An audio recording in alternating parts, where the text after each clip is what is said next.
सुवैबा नामी अबू लहब की एक बांदी थी सुवैबा।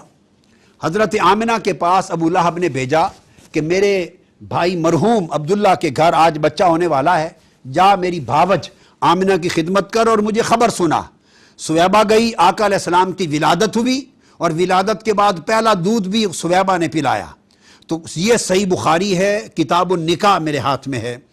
इसमें आका अलैहिस्सलाम की यह हदीस फरमाया कान अबू लहब आतक़हा। अब सुवैबा ने जब आपके ये खबर सुनाई तो उसने इन दो उंगलियों का इशारा करके सुवैबा को आज़ाद कर दिया। तो हदीस में फलम्मा मात अबू लहब उरयहु बादु आलिही बिशर्रिही जबतिन, जब अबू लहब मर गया तकरीबन 1 साल के बाद अपने अइज़ा में से किसी को ख्वाब में मिला। अइज़ा में कौन था? वो हुजूर के चाचा हजरत अब्बास बिन अब्दुल मुत्तलिब थे। उन्होंने पूछा माज़ा लक़ीत, अबू लहब मरने के बाद तेरा हाल क्या हुआ?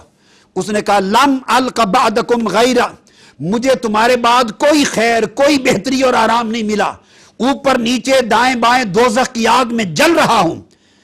इल्ला गैर अन्नी सुकीतो फी हाज़िही बेइताक़ती सुवैबा, सिवाय इसके कि पीर के दिन जो मैंने मुस्तफ़ा सल्लल्लाहु अलैहि वसल्लम की विलादत और मिलाद की खुशी में इन उंगलियों का इशारा करके सुवैबा को आज़ाद किया था, उसकी आज़ादी के सदके जब हर हफ्ते पीर का दिन आता है तो दोज़ख का अजाब मुझसे कम कर दिया जाता है और विलाद मुस्तफ़ा की खुशी के सबब से मुझे अजाब में तखफीफ मिलती है। ये जो हदीस है इस पर इमाम इब्न कसीर ने खूब बात कही है। ये इमाम इब्न कसीर जो बड़े रोशन ख्याल आलिम और मुफस्सिर तसव्वुर होते हैं, उनकी किताब अस्सीरतुन नबविय्या वो बयान करते हैं फलम्मा मात अबू लहब बिन सही बुखारी पर उरयहु बादु अलैहि बिशर्रि खैबतिन, और वो कौन था जिनको देखा गया? फरमाते हैं कि वो उनका भाई हज़रत अब्बास बिन अब्दुल मुत्तलिब है। उनको ख्वाब में देखा, उन्होंने कहा लम अलक़ बअदकुम खैरा, मुझे कोई खैर बाद में न मिली। गैर अन्नी सुकीतो फी हाज़िही बिइताक़ती सुवैबा, सिवाय इसके कि सुवैबा को आज़ाद करने पर उस दिन अजाब में तखफीफ होती है।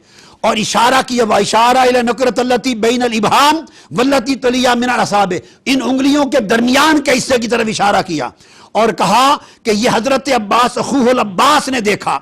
वकान ज़ालिका बअद सनतिन मिन वफ़ाति अबी लहब, अबू लहब के मरने के साल बाद उसको ख्वाब आया और उसने कहा इन्नहु लियुख़फ़फ़ अलैया फी मिस्ल यौमिल इस्नैन, और ये जो अजाब मुझ पर उठाया जाता है हर हफ्ते में सिर्फ पीर के दिन उठाया जाता है, पीर के दिन। अब इमाम इब्न कसीर लिखते हैं पीर का दिन क्या था? लिअन्नहु लम्मा बशरतहु सुवैबा बेमीलाद इब्न अखीह मुहम्मद इब्न अब्दुल्लाह, इसकी वजह यह थी कि वो पीर का दिन था जब हुजूर की विलादत हुई और सुवैबा ने मिलाद मुस्तफ़ा की खुशखबरी अबू लहब को आके सुनाई। आतक़हा मिन साअतिही, अबू लहब ने मिलाद मोहम्मद की बात सुनकर उसको आज़ाद कर दिया था। उस हुजूर के मिलाद की खुशी के सदके उस पर दोज़ख का अजाब उठा लिया जाता है। कुल अइम्मा मुहद्दिसीन ने यह बयान किया कि जब एक काफिर जिसके किसी दुनियावी नेक अमल का अजर आखिरत में नहीं है, आमालुल कफरत हबा अम मंसूरा, कुफार के सारे अमल इसी दुनिया की राहत और शोहरत की शक्ल में अजर दे देते हैं। कुफार के अमल का अजर आखिरत के लिए नहीं है, आखिरत के अजर सिर्फ अहले ईमान के लिए हैं।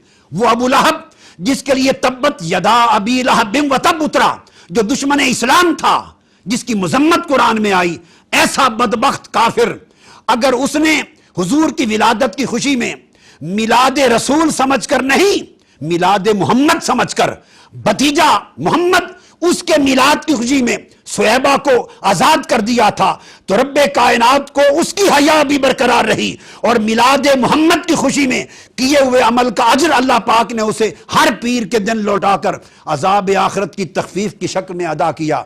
मुहद्दिसीन और अइम्मा लिखते हैं कि काफिर अगर मिलाद मुस्तफ़ा की खुशी की अजर से मारूम न रहा तो एक मोमिन, एक सालेह, मुस्तफ़ा से मोहब्बत करने वाला, हुजूर की गुलामी मोहब्बत और इश्क कदम भरने वाला, हुजूर की इत्तिबा करने वाला, हुजूर के दीन का झंडा उठाने वाला, अगर वो मिलाद मुस्तफ़ा मिलाद नबी समझकर हुजूर से मोहब्बत और गुलामी के रिश्ते में खुशियां मनाएगा, सदका करेगा, खैरात करेगा, ज़ियाफत करेगा, ताअत करेगा, तो क़यामत के दिन अल्लाह रब्बुल इज़्ज़त की बारगाह में उसके अजर और कुर्ब मंजिलत की बात का आलम क्या होगा। सबसे पहले नई वीडियोस को हासिल करने के लिए शेखुल इस्लाम डॉक्टर मोहम्मद ताहिरुल कादरी के ऑफिशियल यूट्यूब चैनल को सब्सक्राइब करें और बेल आइकन क्लिक करें।